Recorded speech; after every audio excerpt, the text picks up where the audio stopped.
Esselamu Aleyküm. Ey yavramın Şah-ı Merdan.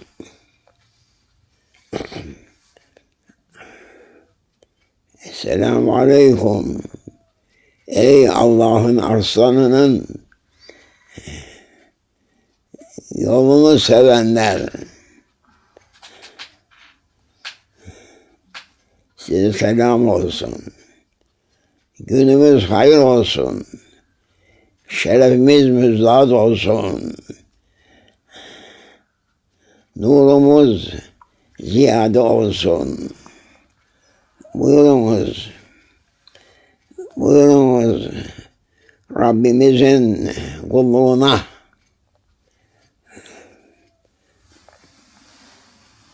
Bismillahirrahmanirrahim. La ilahe illallah. La ilahe illallah.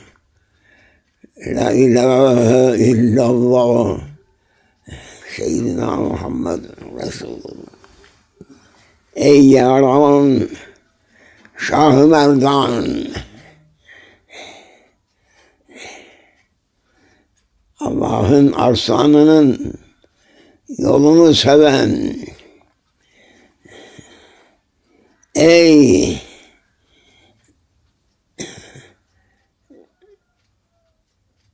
mübarek kullar.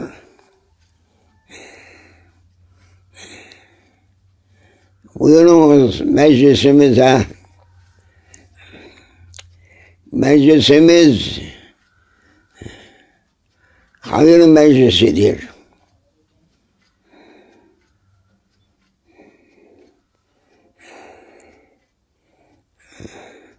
Buyur ey Şah-ı Merdan. Yaranınız, ahbaplarınız size müştaktır.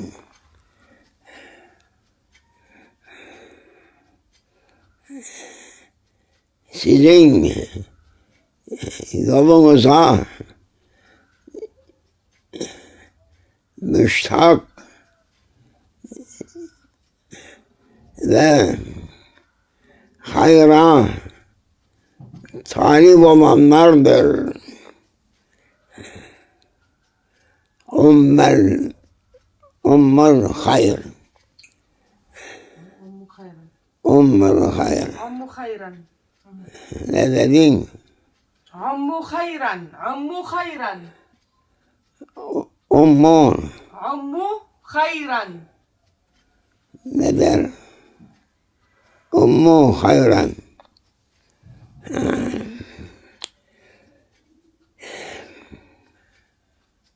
Hayrı tamim ediniz. Bugün yeni bir gün.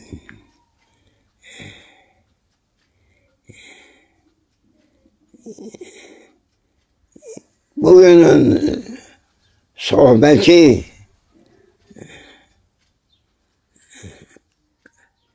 ayrı bir imtiyazı olan sohbettir. Şah-ı Merdan'dan. Ey Allah'ın arslanı.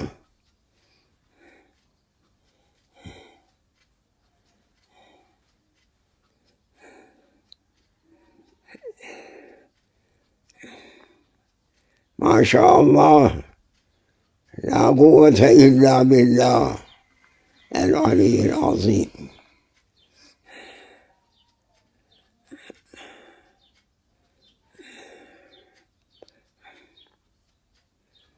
Meclisimiz meclisi irfandır.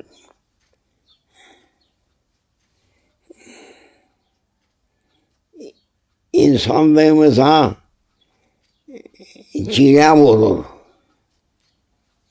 Celli. Cilalandırır bizi. Şah-ı Merdan'ın mübarek sözleri ve sohbetleri bize cila verir.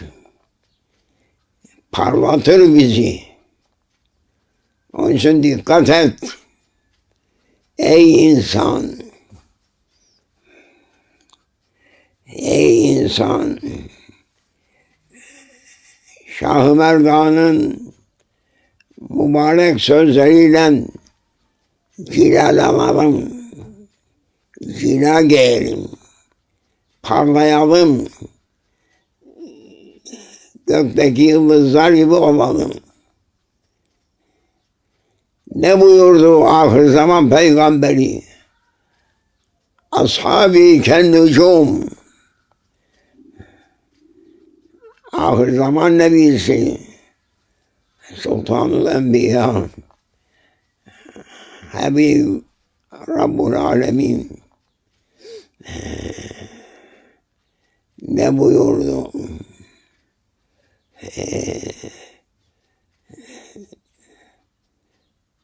Cilalanın, cilalanın. Cila insanlara bir heybet verir, güzellik verir. Meclisimizin cilası Bismillahirrahmanirrahim'dir. De korkma, cilalan, yüzüne suratına boya sürmekle cilalanman. Cila, güzellik sırrı gökyüzünden gelir. Buyur ey Şah-ı Merdan, ne güzel söylersiniz. Güzellik gökyüzünden gelir insanlara. Yerden verilmez. Yerden alacağın güzellik dört ayaklı sınıfın güzelliğidir.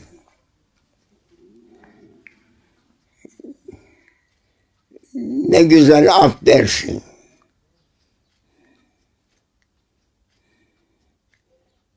Ne güzel kedi dersin.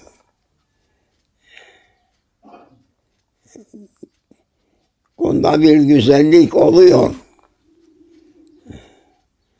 Ona verilen güzellik yeryüzündendir.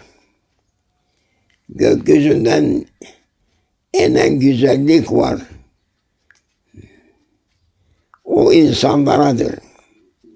Buyur ey Şah-ı Merdan, biz gökyüzünden enen güzelliği isteriz. Biz yeryüzünde hayvanlarda olan ne güzel hayvan, ne güzel keçi, ne güzel at, bu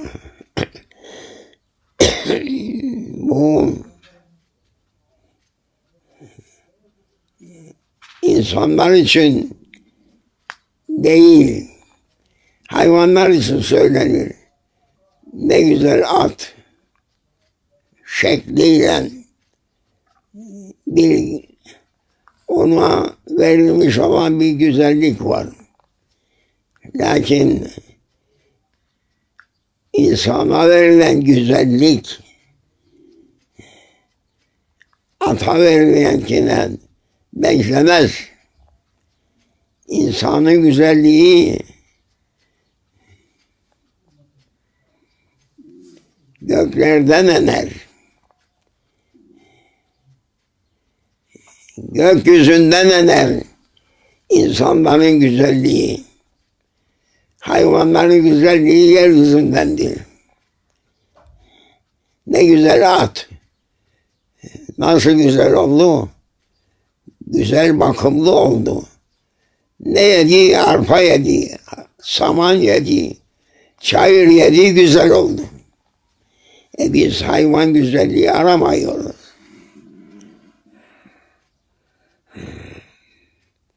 Bizim aradığımız gökyüzünden inen güzelliktir. Buna talip ol. Gökyüzünden inen güzelliğe talip ol. Bakımlı hayvan yahu. Bakımlı hayvan. Ne güzel at dersin. Güzelliği nereden? Yediği ottan, arpadan, yulaftan. Hayvanın güzelliği dediğimiz odur. İnsanın güzelliği gökyüzünden gelir. Buyur Şah-ı Merdan, meydan sizindir. Size dinlesin. İnsanlar şeref olsun. Güzel olsunlar. Beğenilsinler. Ne güzel insan. Densin.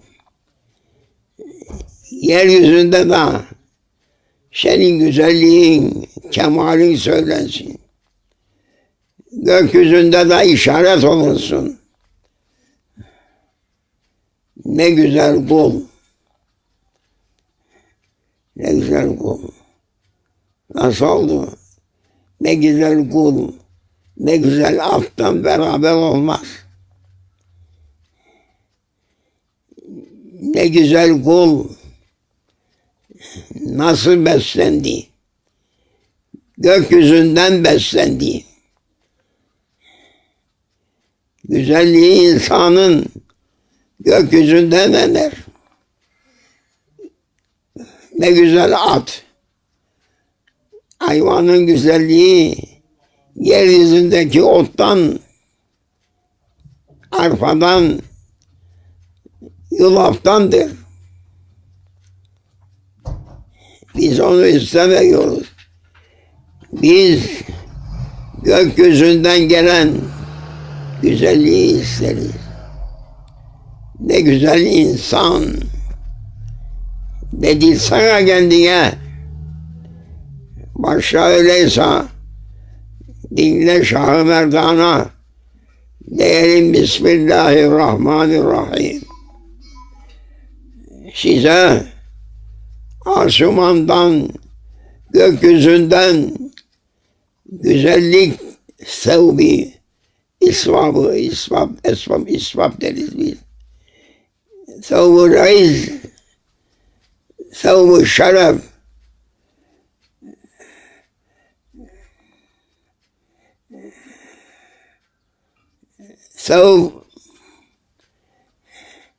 sevbul heybet, sevbul üns. Allahu Ekber. Gökyüzünden iner. Hayvanlara inmez. İnsanlara iner. Buyur ey ya Şah-ı Merdan, meydan sizindir. Biz gökyüzünden inen güzellik ararız.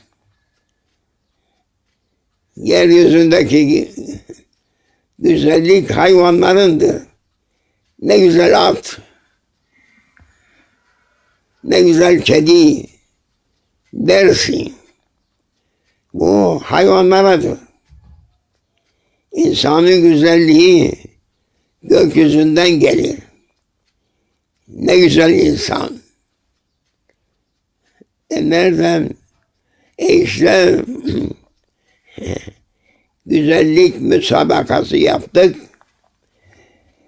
Efendim kadınlar bu kadar ölçüde güzel olur.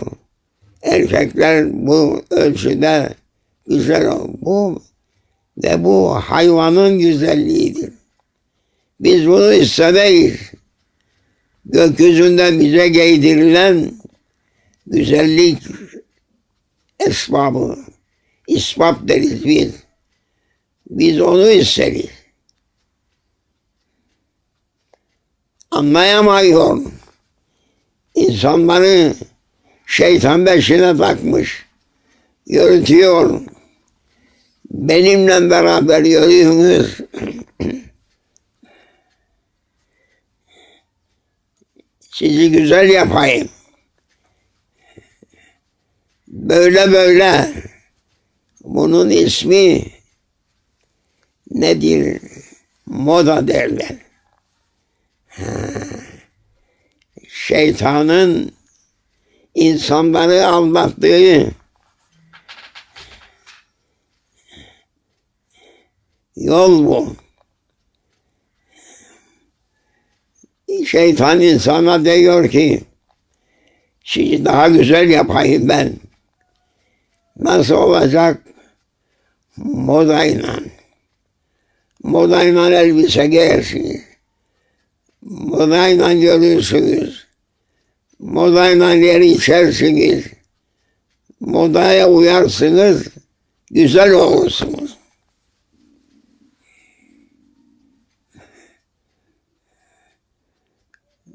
...21. asır insanı moda yüzünden insanlıktan uzaklaşmış acayip bir mahluk olmuş. Neyle? Modayla. Moda bir beladır ki bugünkü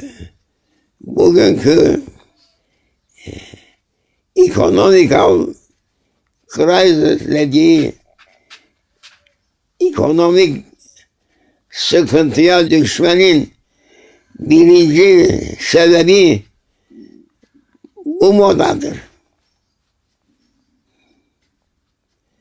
Bunun çaresi yok. Bu modayı bırakmadık sonra çaresi bulunmaz.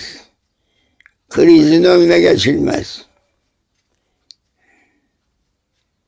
Moda dünyayı berbat etti. İnsanları deli etti. İnsanlıktan çıkardıp şeytan evredi. Şeytan mezhebi. Moda en geçerli mezhep modadır.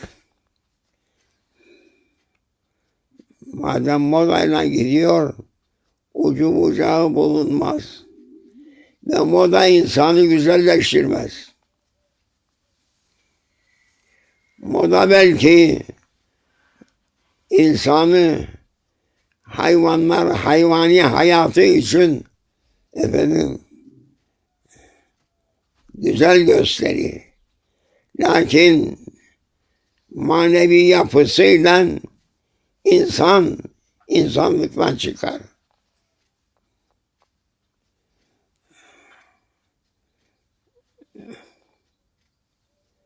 Bütün peygamberler geldi.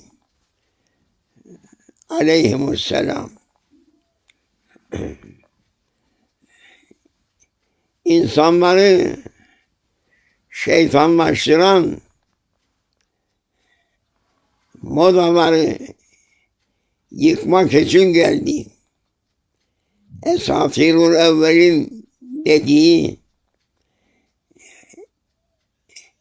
evvelden itibaren şeytanın insanlara öğretmiş olduğu moda.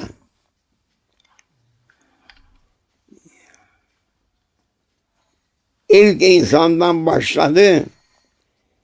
Moda insanoğlunu çığırından çıkarttı. Rahatı kalmadı. Güzel görünmenin derdine düştü. 80 yaşında, 90 yaşında, 100 yaşında olsa ahmak insanlar modaya uyup da güzel görünelim diye tepiniyorlar. Güzellik iki sınıftır. Gökyüzünden inen güzellik, yeryüzünden çıkan hayvanlara olan güzellik. Gökyüzünden inen güzellik, insanlara azamet, üns, cemal, kemal, hatta celal giydirir. Lakin yeryüzündeki otlar, yemekler, içmekler insana güzellik kazandırmaz. Belki hırslarını artırır. Hırslanırlar. Yedik sonra güzel olalım. Onun için insanlar efendim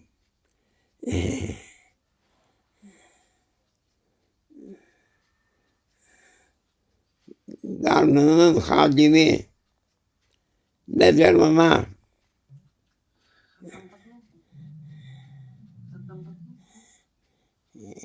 Karnının şehvetini tatmin etmek için uğraşan sınıf oldu. Ulvi olan bir hayrı soran yok. Halbuki bütün peygamberler hayrı tamim için, insanlara hayrı öğretmek için gönderildi. Ummu hayran. Bütün peygamberlerin getirip bildirdikleri ummu hayran. Hayrı yayınız diyor. Peygamberler insanlara hayrı öğretmek için geldi. Şeytan da şeytanın kendinin yollarını öğretmek için uğraştı. Bugün maalesef insanoğlu hayır yollarına koşturmuyor, şer yollarına. Şer yolları nereye götürür? Cehenneme götürür. Hayır yolları nereye götürür? İnsanı cennete götürür. Ummul hayır. Peygamberlerin insanlara öğretmesi gereken neyse ummu hayran. Hayrı yayınız. Dünya hayrı içerisinde kalsın. Şeytana uyarsınız. Ummu şerren. Şeytanın insanlara öğrettiği şer yollarıdır. Şer'i yayınız diyor. Bugün dünya, bütün dünya hangisi daha şerli olacak? Hangisi daha vahşi olacak? Hangisi daha dinsiz, imansız olacak? Bu yolda koşturuyor. 21. asır insanının maksadı hangisi daha şerli olacak diye uğraşıyor. Ummu şerren. Şerri yayınız diyor. Maalesef şimdiki dünyanın insanları şerri, kötülüğü her tarafa yaymak için çeşit türlü aletler icat etmişler. İnsanlara öyle bir hırs aşılamışlar ki doymuyor. Şer işlemekten, kötülük yapmaktan doymuyor. Halbuki gökyüzünün emri ummu hayran. Hayrı yayınız diyor Allah. Sen ne şerri yayarsın be? Bütün devletler, bütün milletler kötülüğü yaymak için uğraşırlar. Hayrı yıkmak için de uğraşır. Her hükümet, her millet kötülüğü yaymak için uğraşıyor. Harp, darp, rezalet, sefalet, cehalet, hakaret hepsi insanların üzerinde şimdi. Allah'ın peygamberlerin sultanın emri ummu hayran. Hayrı yayınız diyor. Ne güzel İslam. Bütün peygamberler de aynı yolda. Peygamberler insanlara insanlığı öğretmek için insanlık nedir? İnsanlık hayırlandır. Hayrı olan insandır. Hayrı olmayan hayvandır. Bugünün insanları şerrin arkasında koşuyor. Bugün insanları ehli hayvandan ötede vahşi hayvandırlar. Öldürmek, yıldırmak, yakmak, yıkmak, ezmek, tüketmek. Bu zamanın hayat felsefesi değilim. Bundan ibarettir. Onun için dünyanın ıstırabı bitmiyor. İnsanlığa birinci emir ummu hayran. Hayrı yayınız. Ne güzel. Bütün peygamberlerin ahir zaman nebisinin emri ummu hayran. Hayrı yayınız diyor. Hangi hükümet var hayrı yayan? Hayra teşvik eden kim var? Hayra teşvik eden yok. Hepsi şerre hücum ettiriyor. Öldür, yak, yık, bırakma. İnsan ne oyunu tüket. En azından insanları insanlıktan çıkarınız. Vahşi olsunlar. Onlara şeref verildi gökyüzünde. Yani yeryüzünde onları rezil edelim diyor şeytan. Ey Rabbimiz ne yapalım? Ummu hayran. Bir emir. İnsanlığı kurtarmak için. Ey aklı başında olanlar. Buyur ey Şah-ı Merdan. Ne güzel söylüyorsun. Ummu hayran. Hayrı tamim edin. Yayın her tarafa. Herkes hayrın içerisinde yaşasın. Şer görmesinler. Lakin şimdiki insanlar şeytanın yetiştirdikleri eziniz, kahrediniz, yakınız, yıkınız, sizin şerefiniz buradadır diyor. Şeytanın bu. Şeytanın prensibi ne? Ummu şerren. Şerri yayınız diyor. Kötülük yapınız. Ölünüz, öldürünüz. Yapınız, yıkınız. Yeryüzünde sizden başka kimse bırakmayınız. Canavarlaşmış olan insan yetiştirdi şeytan. Buyur ey Şah-ı Merdan. Seyfiniz şeytanın boynuna ve şeytanın tabilerinin boynuna vursun. Peygamberler ummu hayran dedi. Hayrı yayınız. Hayra uğraşan kim var? Bütün dünya şerrin içerisinde.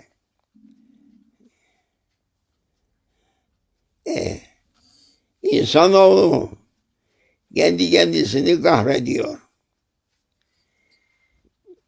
En şerefliyken en rezil olan şeytan sınıfına girdiler. Şeytan diyor beni takip ediniz de şeref bulasınız. Dünyaya hükmedesiniz. Dünyaya Firavun da hükmetti. Sonunda gark oldu denizde. Nemrut o da iddia etti. Onu da sivrisinekle kahretti Allah. Bunlar çeşitli silah hazırlıyor. Ne için? İnsan neslini tüketmek için. Yazıklar olsun. İşte şeytanın öğrettiği bu. Ummu şerren. Kötülüğü yayınız. İyilik yapmayınız. Kötülük yapınız. Şerefiniz artsın. Şerefleri batsın öyle adamların. Ummu şerren. Şeytan diyor. Şerri yayınız. İyilik yapmayınız. Ey Şah-ı Merdan, buyurunuz. Çekiniz zülfikarınızı, şerri yaymak isteyenleri kahretsin sizin zülfikarınız. İki yol şimdi. Ummu hayran, ummu şerren. Ya hayrı tamim edecek veyahut şerri tamim edecek. Şeytan uğraşıyor. Şer bütün dünyayı tutsun. Şimdi tuttu. İnsanlar şerden başka bir şey düşünmez.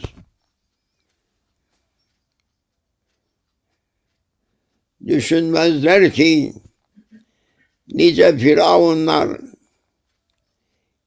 gökyüzünün kahrıyla kahrolup gittiler.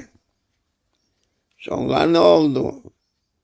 Kimi ateşte yandı, kimisi denizde gark oldu. Kimisi sivrisinekle kahrolup gitti. Nemrutlar ve firavunlar. Şeytanın maksadı ummu şerren. Şerri yayınız ki bütün dünya Firavun olsun. Firavun olduğu vakit akıbetler ne olur? Denizde gark olma, yahut ateşte yanma. Ya işte bu bugünkü insanların perişan halleridir. Onun için biz her gün Şah-ı Merdan'ı dinlemek istiyoruz. Ki onun sözleri insanı kemal mertebesine yetiştirir. Kamil insan olur. Kamil insanda adalet var. Lütfu ihsan var. İkram var. Her güzellik var. Ummu şerren. Şerde de her kötülük, her pislik onda var. Bu kadar insanlar yeryüzünde sokaklarda koşturuyor. Ne istediklerini bilmiyorlar. Yeseler, içseler tatmin olmuyor. Çünkü şeytan diyor ki bu sokaklarda koşturma bir şey değil. Birbirinizi tüketiniz. Azalasınız ve hükmedesiniz. İşte şeytanın müşerren. Bugün insanların davası bu. Şerri yaymak, hayrı men etmek. Hayır kapılarını kapatıyor, şer kapılarını açıyor.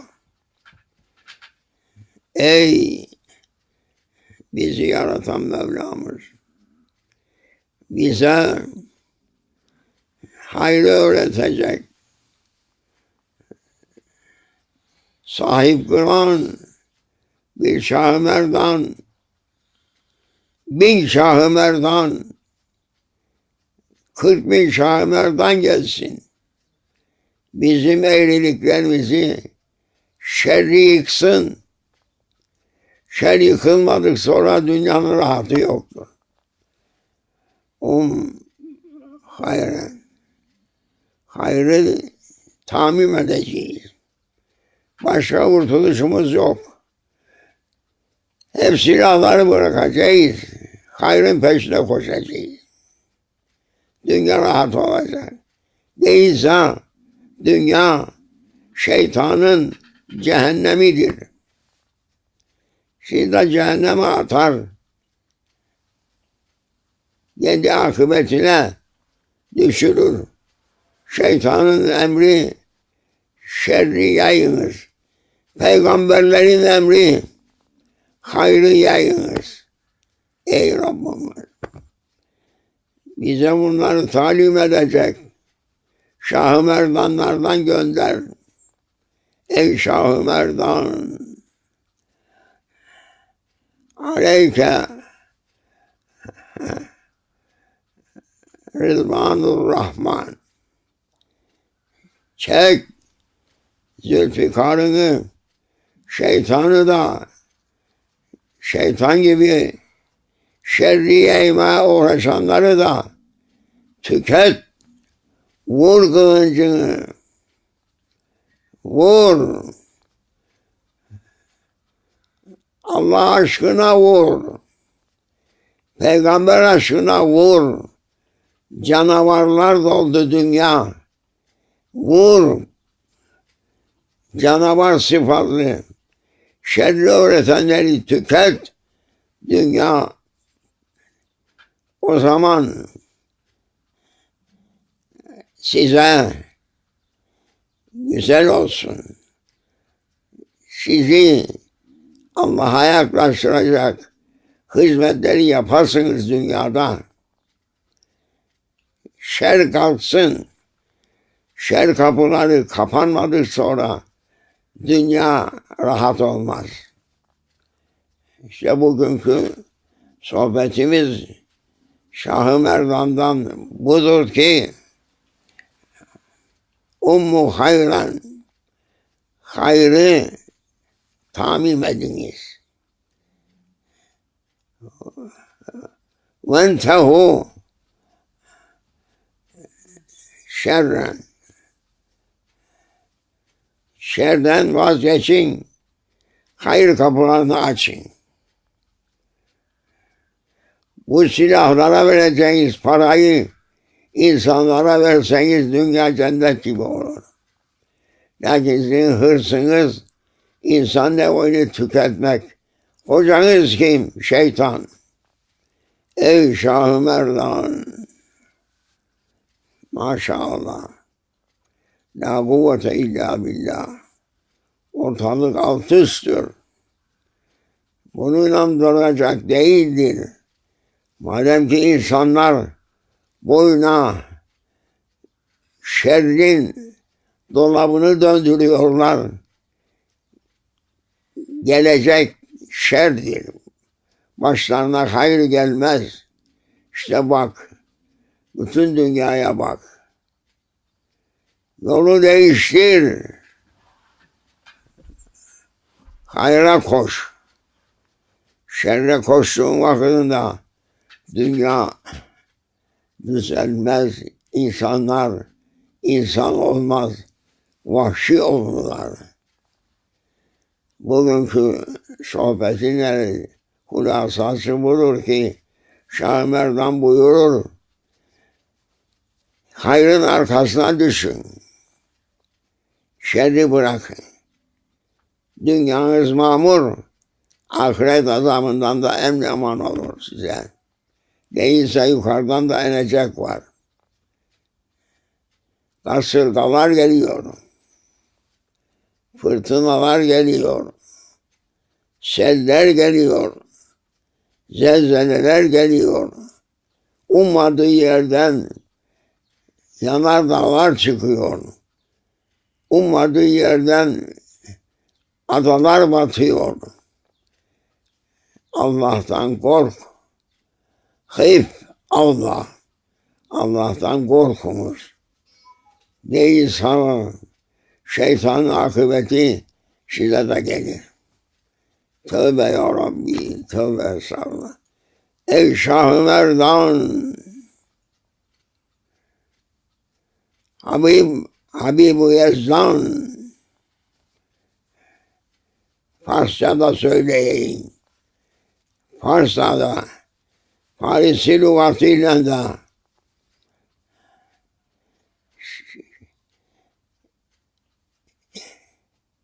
ey Yezdan olan, tek olan Allah'ın kulları, şerden elinizi çekiniz. Hayra koşunuz, şerden elinizi çekiniz. Değilse başınıza gelecek vardır. Ummadığınız yerlerde zelzele, ummadığınız yerlerde kasırga, ummadığınız yerlerde tufan, ummadığınız yerlerde ateş yağar.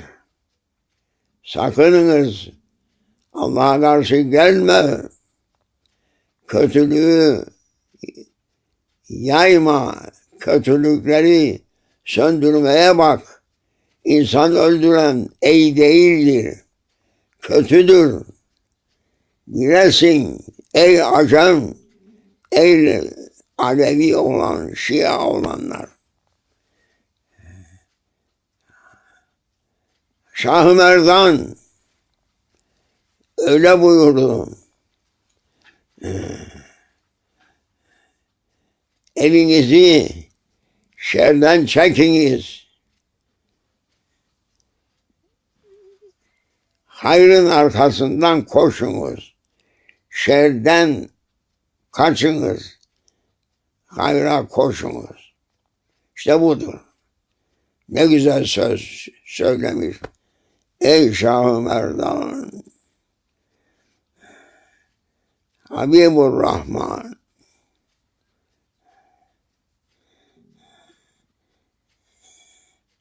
ey Zülfikar'ın sahibi sultan, bunları öğretecek senin askerini bekliyoruz. Sahibi zamanı bekliyoruz. Hazreti Mehdi Aleyhisselam'ı bekliyoruz. Biz Sünnileriz. Allah'ın ve Peygamberinin emirlerine tabi oluruz. Biz zalim değiliz. Biz Allah'ın yolunu aşmak için kılıç çekenleriz.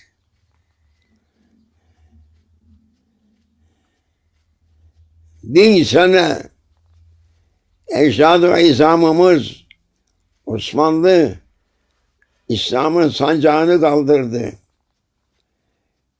Şeref buldu, şeref verdi. Bugünkülerin yüzlerine karış vur.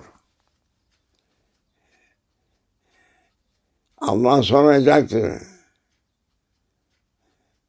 ثُمَّ لَتُسْأَلُنَّ عَنِ النَّعِيمِ.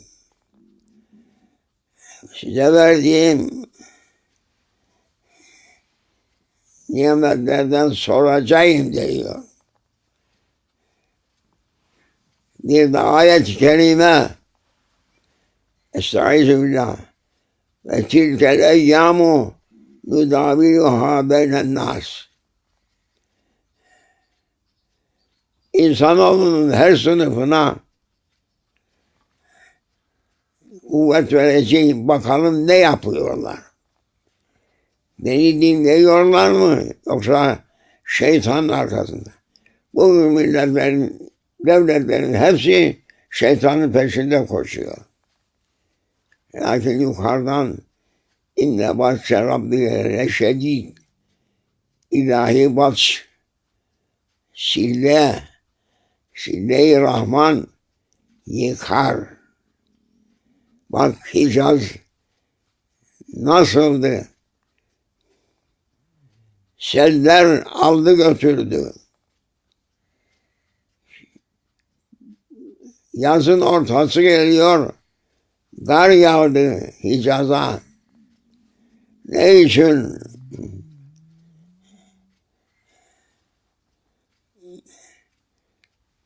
Öyle bir derdin arkasına düştü insanlar. Bütün peygamberler bildiği bir kat ev, ikinci kat evi de üstüne yaparsa ondan sonrasına melaike der ki ey insanoğlu nedir bu? İkinci daire, üçüncü yukarıya doğru. Siz Nemrut mu oldunuz? Nemrut kuleleri dikiyorsunuz. Korkmuyor musunuz ki bir sallanmada hepsi üzerinize yıkılacak? İkinci kattan sonra melaike böyle diyor. Nereye? Nemrutlaştınız siz. Betonla doldurun. İşte al betonu. Altından su girecek. O beton binalar mukaddes topraklardaki beton binalar hepsi aşağı inecek. Sakınsın müluk da, ümera da, rüesa da. Allah'tan kork. Şerri bırak. Hayra koş. Kurtulasın. Ey Şah-ı Merdan, söz sizindir. Bize imdad gönderiniz. O Habib-i Ekrem hürmeti için. Biz hayrı yayalım. Şerri yaymayalım. Şer ateşini söndürelim. Hayır ocaklarını açalım. Ve minallâhe tevfik. Ya Rabbi bizi affeyle. Bize sahiplik yapacak sultanları gönder ya Rabbi. Fatiha. Birkaç ay önce belki hitap etmişti hak lisanından. Ey Hicaz'a hükmeden ismini de Celaletül Melik diye söyleyen kimse, söyleten kimse, size demiştik ki her sabah Gülbank-ı Muhammed'i okuyasınız. Allahu Ekber, Allahu Ekber, Allahu Ekber, Allahu Ekber. Tazim ile sabah namazında. Sarayınızın önünde bu Gülbank-ı Muhammed'i çekersiniz. Buna dair bir sohbetimiz geçti. Kimse dinlemedi. Şimdi titreyiyorlar. Sarayları yıkılacak. korksunlar. Her sabah Kurban ki Muhammedi Efendimiz'e salatu selam Cenab-ı Hakk'a hamdü senalar. Tazim yap, kurtul. Yapmazsan seller götürür Arabistan'ın hepsini. Yukarının şakası yoktur. Allahu Allah, Allahu Rabbi, Allahu Allah, Allahu hasbi, hasbunallah ve ni'mel vekil. Oku bunu günde ey Arabistan'da olan Müslümanlar. Hasbunallah ve ni'mel vekil. Hasbunallah ve ni'mel vekil. Ni'mel Mevla ve ni'mel nasir. Ufraneke Rabbena ve ileykel masir. Okut bunları, korkma. Ne insası götürecektir. Ne kral tanır, ne emir ne melik. Tövbe ya Rabbi, tövbe estağfurullah. Subhansın ya Rabbi. Bir aciz kulları. Ey Şah-ı Merdan, bu tembihlerinizi tutacak kimseler gönderiniz bize. Fatiha.